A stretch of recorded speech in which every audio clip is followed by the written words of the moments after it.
Même, il est en Côte d'Ivoire, il dit que même aujourd'hui, les chrétiens en Côte d'Ivoire, il est dans la voiture, hein, quelqu'un l'appelle.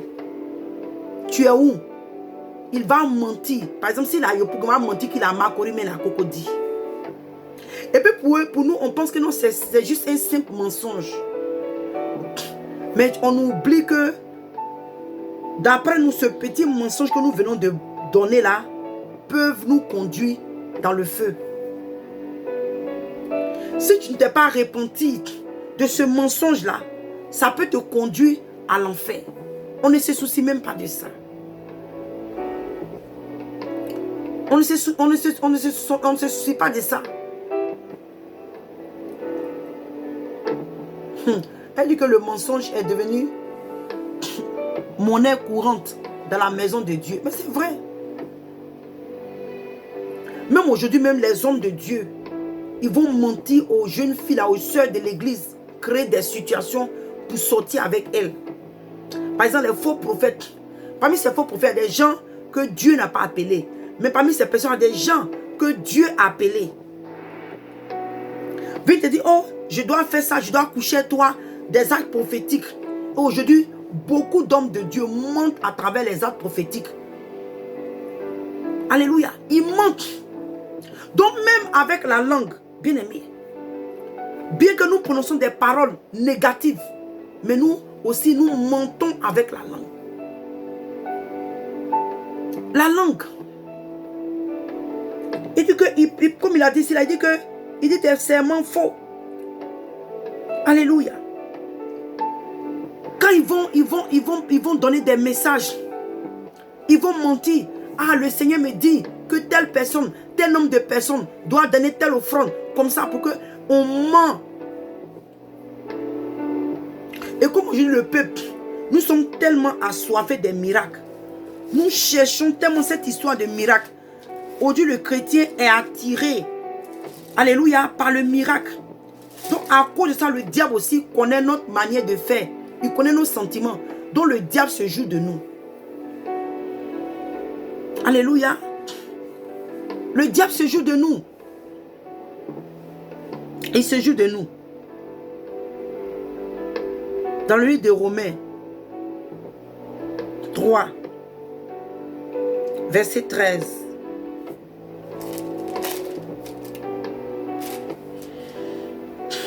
Il dit que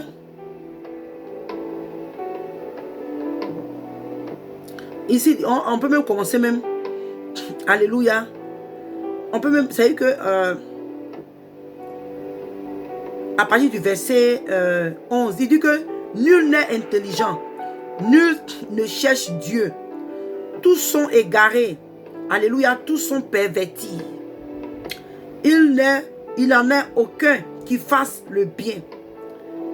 Pas même un seul. Leur gosier est plein de sépulcres. Pardon, il dit que leur gosier est un sépulcre ouvert. Ils se servent de leur langue pour tromper. Ils ont sous leur langue, sous leurs lèvres, un venin d'aspic. Leur bouche est pleine de malédiction et d'amertume. Alléluia. Vous voyez, aujourd'hui, c'est que la langue du chrétien, c'est qu'aujourd'hui même, on voit un peu dans le milieu de l'église. Ils n'ont pas peur de tromper. Les serviteurs, les servants de Dieu n'ont pas peur. Les faux, tous ceux qui n'ont pas la crainte de Dieu. Parce qu'un serviteur qui a la crainte de Dieu ne peut même pas faire ça. Je dis aujourd'hui, avec tout ce que nous sommes en train d'entendre sur la Côte d'Ivoire, si toi, tu es un serviteur, une servante de Dieu, avec les choses qui sont sur le point d'arriver, que tu vas t'asseoir pour te réjouir. Oh, aujourd'hui la Serena passe, on va voir. Aujourd'hui, c'est que tu n'as pas l'esprit de Dieu en toi. C'est que tu n'as pas l'esprit de Dieu en toi. Parce que même quand je dis encore, je dis que quand même ses ennemis étaient en train de périr, la Bible n'a pas mentionné nulle part que Dieu est en train de se réjouir. Est en train de se réjouir. Mais aujourd'hui, c'est facile pour les chrétiens. C'est facile pour les serviteurs et les servants de Dieu de faire ces choses-là. La crainte de Dieu n'est plus dans les cœurs. Alléluia. Il dit qu'ils ont les lèvres. Alléluia. Il dit qu'ils ont sous leurs lèvres des venins d'aspic. Leur bouche est pleine de malédiction et d'amertume. On voit ça aujourd'hui dans l'église. Des pasteurs qui n'ont pas peur de maudire leurs membres. Des pasteurs qui n'ont pas peur de maudire leur langue, leurs membres. Surtout quand le membre quitte l'église. Si le membre a quitté l'église, d'aller dans une autre église, il y a une malédiction qui le suit en même temps. Comme j'ai dit, cette femme-là qui fait cette directe, qui dit qu'elle est la 7e ange, quand tu l'as su, toutes ses prédications, c'est la malédiction. Celui-là va mourir, celui-là va périr, celui-là va périr, celui-là va périr. Toi, mais te demandes, mais donc attends, ce Dieu-là, qu'elle présente là, il n'est même pas miséricorde. Tout, c'est qu'il est venu, il n'est pas venu pour donner une chance, hein, pour que le peuple se repentisse, mais il est venu pour tuer en même temps. C'est là que tu vois le faux dans la maison de Dieu. Et ces gens de personnes, des multitudes les suivent. Si c'était elle qui faisait son direct aujourd'hui, là, elle est déjà finie, hein, mais après qu'elle soit passée, il y a au moins 15 000, 10 000 views. Et ces views-là sont répétées. C'est que aujourd'hui, il y a des gens des pays différents de la francophone, mais l'Ivoirien a commencé à prendre plaisir dans le mal. Parce que tu as fouillé la plupart de ces personnes qui la suivent là, c'est des Ivoiriens.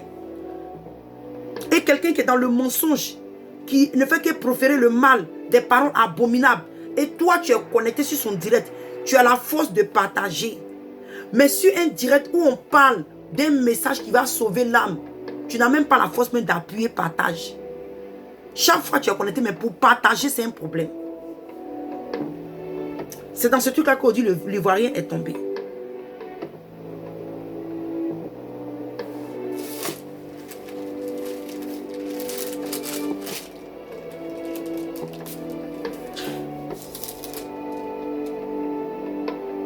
Il dit ici que la bouche, dans le livre de Proverbe 10,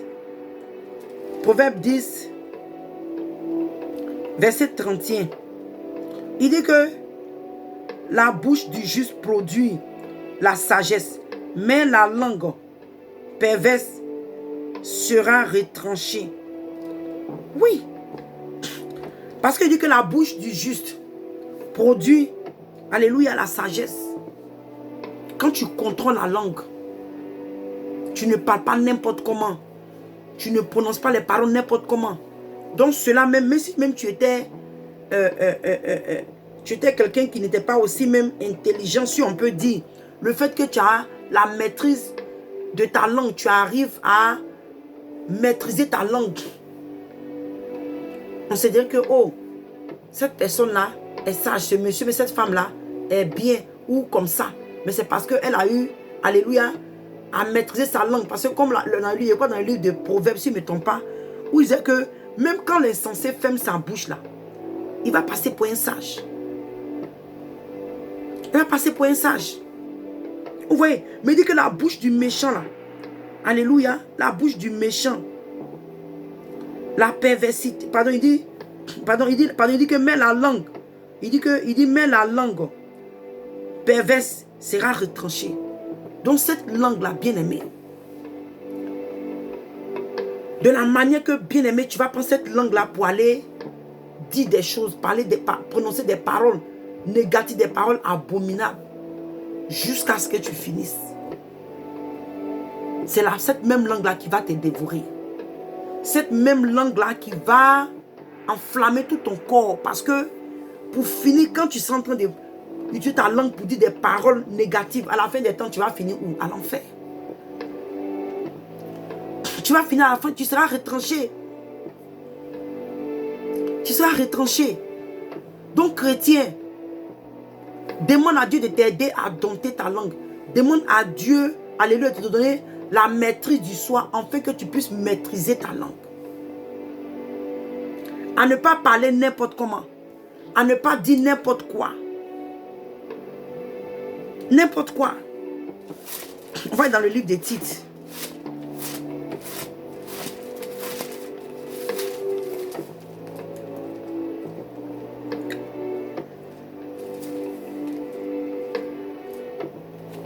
Dans le livre des titres de 5, il dit que, il dit ici, il dit à être retenu chaste, occupé aux soins domestiques, bonnes, soumises à leur mari, afin que la parole de Dieu ne soit pas blasphémée. On parle ici des femmes. Alléluia. Comment est-ce que les femmes âgées devaient, alléluia, éduquer les jeunes sœurs, les jeunes femmes, comment aimer leurs enfants et comment elles devaient vivre chaste. Parce qu'on voit ici que on peut aussi prendre la langue là pour instruire. Alléluia. La langue là pour enseigner à faire le bien. Mais aujourd'hui, malheureusement, pour la Côte d'Ivoire, la langue est devenue un venin mortel. Elle est devenue un venin mortel. Alléluia. Un venin mortel. On va prendre le livre de Colossiens. Dans le livre de Colossiens.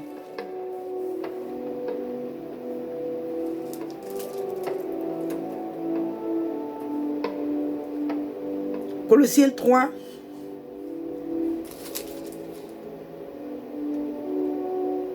Il dit, Colossiens 3, à partir du verset 5.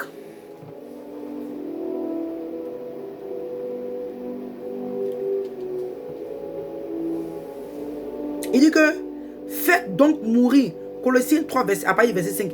Il dit, faites donc mourir les membres qui sont sur la terre, l'impudicité, l'impureté, la passion, les mauvais désirs et la cupidité, ce qui est une idolâtrie. Et il dit que à cause de ces choses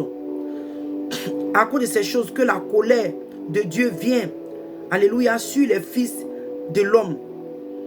Bien-aimé, par la langue qui calomnie, la langue qui condamne, la langue qui parle mal, qui dit des choses, la langue qui maudit.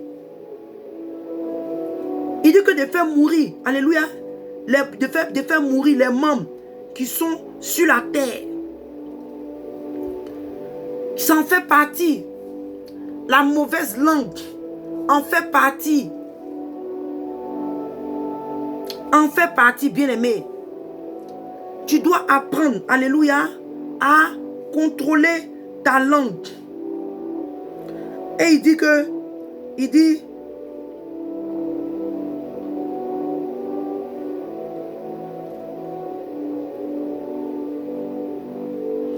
que on va descendre un peu pour dire le verset 8. Il dit que mais maintenant, renoncez à toute chose, à la colère, à l'animosité, à la méchanceté, à la calomnie, aux paroles déshonnêtes qui pourraient sortir de vos bouches. Donc je veux plus m'appuyer. Il dit que la calomnie, alléluia, et les paroles déshonnêtes. Aujourd'hui, le chrétien n'a pas peur de faire sortir les paroles déshonnêtes. Aujourd'hui, des femmes, surtout nous les femmes, si on ne fait pas attention, aujourd'hui, même quand je me vois même parler même des paroles qui sont un peu grossières, j'ai peur. J'ai peur, j'arrête en même temps. Je ne dis pas ça pour me lancer. Bien-aimé, vous avez en face de vous une femme qui aimait parler de la grossièreté. Ça, je n'ai pas honte de le dire. Mais bien aimé, Dieu m'a délivré. Dieu m'a délivré. Parce qu'avant, je n'étais pas dans l'histoire de celui-là a dit, celle-là a dit. Donc, pour amuser la galerie, il me dit que, ah, au moins ça là, il sait que je n'ai pas parlé de quelqu'un. Mais j'étais en train de faire mal. J'étais en train de souiller mon corps. J'étais en train de faire mal. Quand le Seigneur m'a amené à lui, c'est l'une aussi des premières choses que le Seigneur a guéri en moi. Donc aujourd'hui, en tant que chrétienne, en tant que chrétien, nous devons apprendre à ne pas faire sortir des paroles déshonnêtes de notre bouche. À ne pas calomnier. Toi qui calomnies, toi ma soeur en Christ, toi mon frère en Christ, Tu critiques la femme du pasteur. Tu critiques le pasteur. Et souvent même, tu cherches même des alliés. Tu cherches même des personnes avec qui tu vas faire cela. Tu cherches. Excusez-moi, ma langue est en train de sécher. Tu cherches des personnes avec qui dans la maison de Dieu, tu vas t'associer pour commencer à critiquer la femme du pasteur, à critiquer les enfants du pasteur, à critiquer le pasteur. Mais il te dit, toi et moi, ici, dit que on doit renoncer à toutes ces choses. Tu es un chrétien, tu es encore dans la calomnie, tu es en danger. Si toi et moi, étant enfants de Dieu, et que nous sommes dans la calomnie, nous sommes en danger. Nous sommes en danger. Tu veux sortir des paroles déshonnêtes de ta bouche. Tu es en danger. Tu es en danger. Tu es en danger. On va prendre dans le livre de Matthieu.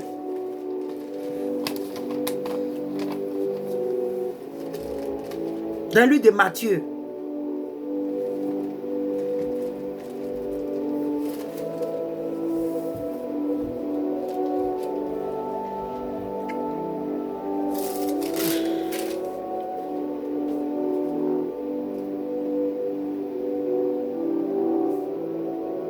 Ok, on va sauter ça. On va aller, le temps en train de passer. On va aller, disons, allons-y dans le livre de 1 Pierre. Laissons le livre de Matthieu. Allons dans le livre de 1 Pierre 1.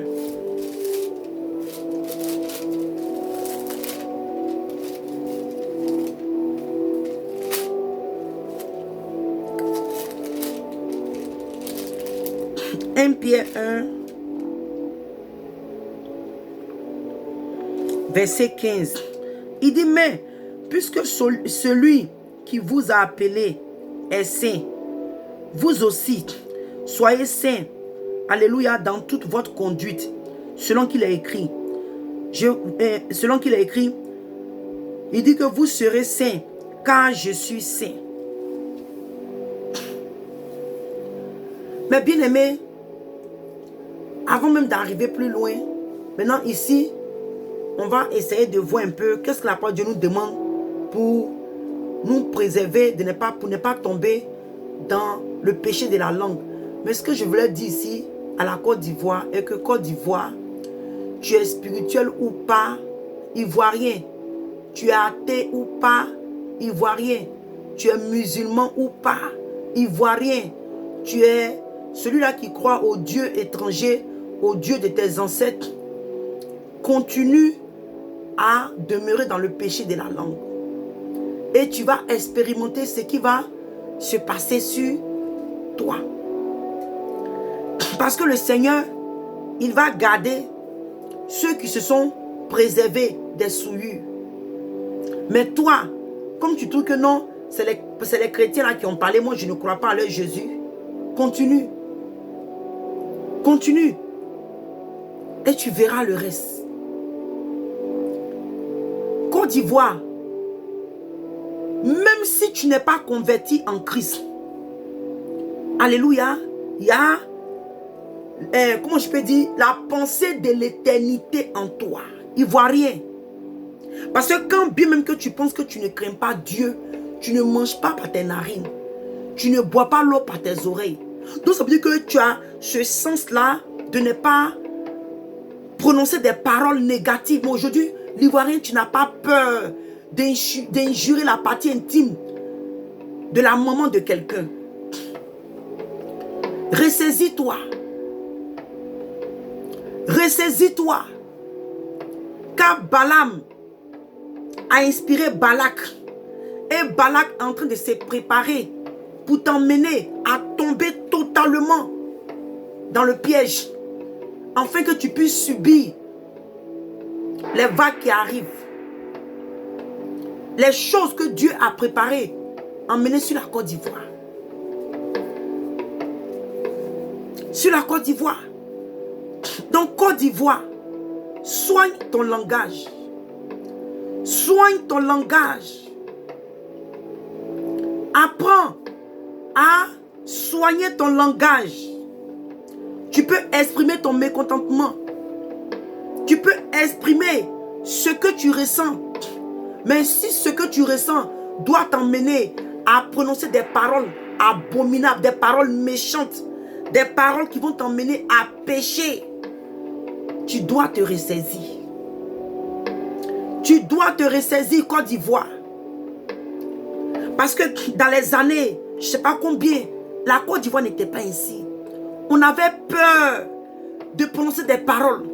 Mais aujourd'hui, la Côte d'Ivoire, l'Ivoirien n'a pas peur. Peut-être qu'à tes yeux, tu penses que je suis en train de raconter du n'importe quoi.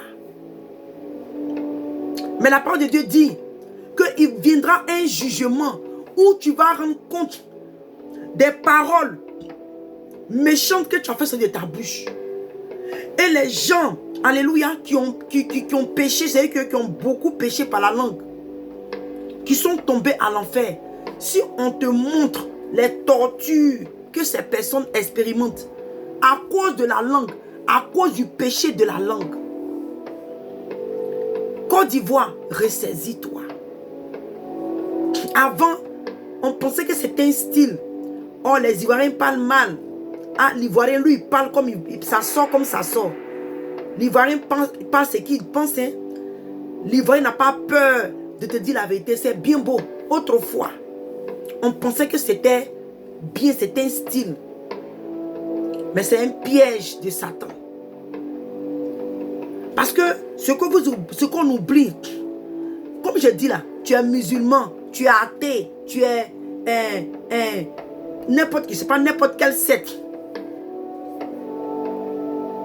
Quel que soit ton Dieu, que toi, Ivoirien, en Côte d'Ivoire, tu seras en train de servir. Si tu ne savais pas, je t'apprends que Jésus-Christ de Nazareth est Dieu sur la Côte d'Ivoire. Il est Dieu sur l'humanité. La Bible dit qu'il a créé la terre et les cieux. La parole de Dieu dit que le Seigneur, alléluia, a créé la terre et les cieux. Il a créé l'humanité. Et il est venu sur la terre. Il a payé le prix, alléluia, pour l'humanité. Pour l'humanité. Si aujourd'hui le diable a inspiré, on dit oh non, n'attaque pas la religion des gens. Bien aimé, je n'attaque aucune religion, mais je dis, si tu ne parles pas même si tu, c'est-à-dire que en fait, je ne vais pas, je vais parler surtout dans le sens des gens qui ne croient même pas en Jésus. C'est-à-dire que c'est vrai, il y a des soi-disant églises qui disent d'après un guillemets, qui croient en Jésus, mais on voit leur pratique. Mais je vais plutôt m'adresser à cette Côte d'Ivoire qui dit que elle croit au Dieu de ses ancêtres.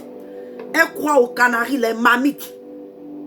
Ou bien aujourd'hui le musulman dit non, ne forcez pas. Hey, tu es musulman, tu es, je ne sais pas quelle religion. Jésus là, il est Dieu sur la Côte d'Ivoire.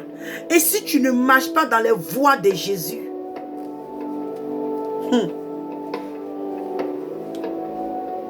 tu ne marches pas à son rythme, c'est la perdition.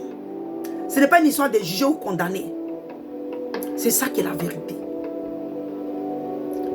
Parce que le Seigneur, il y a quelqu'un qui dit non, le Seigneur, c'est vrai, il a payé le prix pour le musulman. Mais il n'a pas payé le prix pour le musulman afin que le musulman meure en tant que musulman. Il a payé le prix pour le musulman en tant que le musulman revienne à Jésus et confesser Jésus. Alléluia. Et servir Jésus.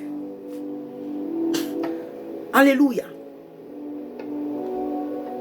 Donc ne dis pas que non, même celui-là qui croit, alléluia, au Dieu des ancêtres. Oui, le Seigneur savait qui tu es, mais il est venu mourir à la croix de Golgotha pour toi, afin que toi qui crois au Dieu de tes ancêtres, tu puisses donner ta vie à Jésus. Parce qu'il est prêt à te sauver.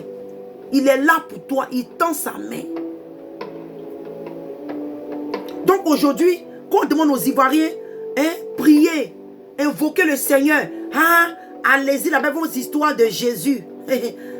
Ça fait pitié. Parce que la parole de Dieu dit que tout genou va fléchir. Et toute langue va confesser que Jésus est Seigneur. Donc aujourd'hui, sur la terre, tu n'es pas en train de confesser Jésus, mais il va arriver un moment de ta vie. Un moment de ta vie, tu vas confesser Jésus. Tu vas fléchir genoux. Et tu vas confesser que Jésus est Seigneur. Même ceux-mêmes qui nous ont précédés, ça soit les Bouddhas, les dieux étrangers, toutes ces personnes qui sont déclarées Dieu, même les athées aujourd'hui, en l'enfer, ils confessent que Jésus est Seigneur. Ils confessent que Jésus est Seigneur. Donc c'est cette petite parenthèse-là que je voulais boucler pour continuer avec l'église. Alléluia. Alléluia. Dans le livre de 1 Pierre 1,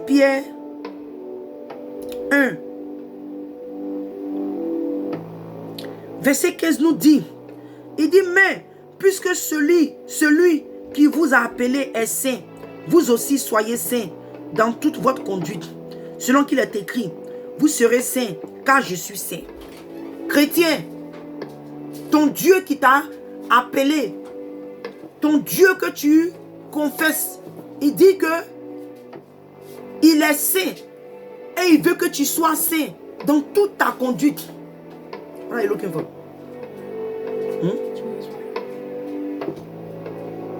Just get a water bottle. Alléluia. Donc il dit que à cause de ce Dieu-là, à cause de Jésus, le prix qu'il a payé pour toi, et qu'il est saint, il est 3 fois saint.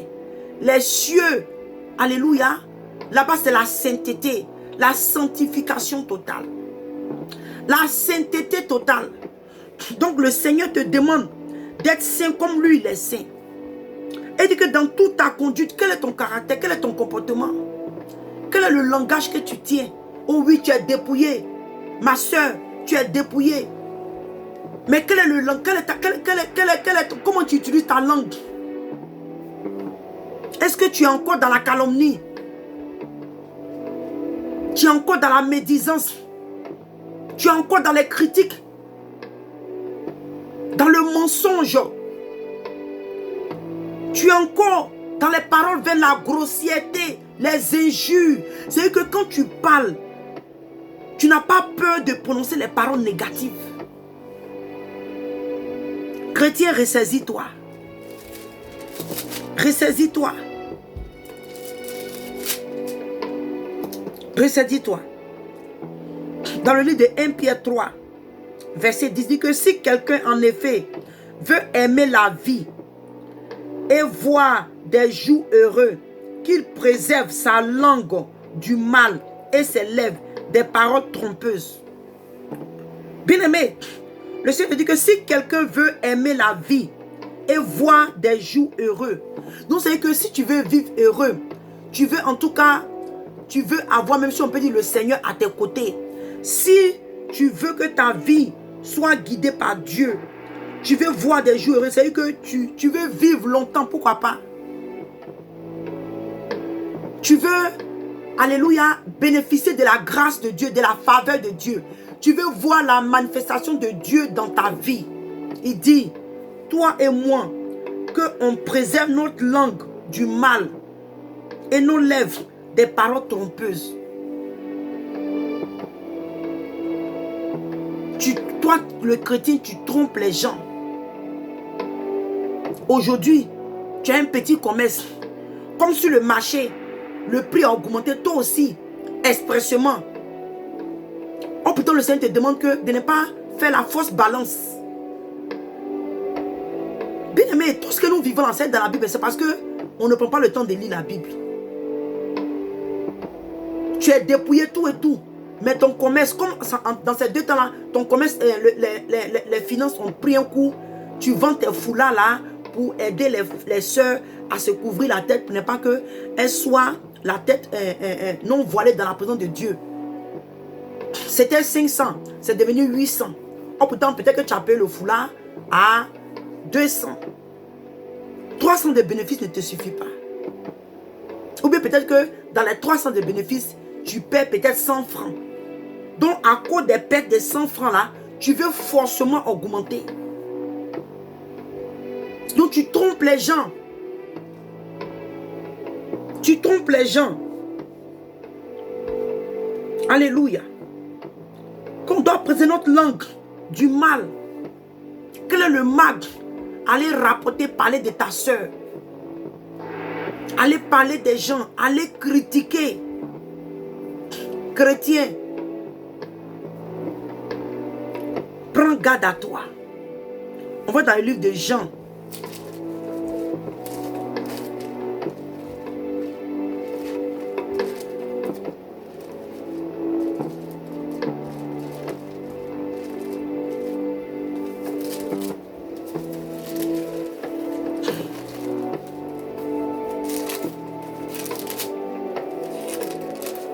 On est bientôt à la fin de ce message.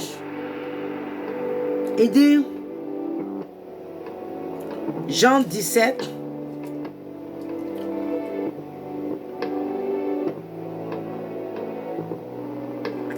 Il dit que, verset 13, il dit que, et maintenant, je vais à toi et je dis ces choses dans le monde, afin qu'ils aient en eux ma joie parfaite. Je leur ai donné ta parole et le monde les hait parce qu'ils ne sont pas du monde comme moi je ne suis pas du monde. Je te prie, parce qu'il dit que je ne te prie pas de les ôter du monde, mais de les préserver du mal. De les préserver du mal. Et il dit qu'ils ne sont pas du monde comme moi je ne suis pas du monde. Bien-aimé, dans le monde, toi et moi, nous sommes chrétiens. Le Seigneur te dit que toi et moi, là, nous sommes, alléluia, ces brebis, il nous a choisis. Nous sommes dans ce monde, mais on n'est pas des mondains, on ne fait pas partie de la vie de ce monde. C'est-à-dire que quand je peux dire, les choses, les activités de ce monde, surtout qui ne glorifient pas Dieu, nous ne sommes pas de ce milieu-là. Comme, pour mieux t'éclairer, comme le livre de Romains 12 pouvait te dire, ne soyez pas conforme à ce siècle présent. On n'est pas conforme à ce siècle présent. Mais le Seigneur te dit que, parce que toi et moi, nous ne sommes pas de ce monde. Donc toi qui n'es pas de ce monde, comment tu utilises ta langue en tant que chrétien? Est-ce que tu dois mentir comme les gens du monde? Le monde aujourd'hui c'est le mensonge, la tromperie. Les exagérations, les gens aujourd'hui dans le monde, ils se vantent la langue là, par la langue.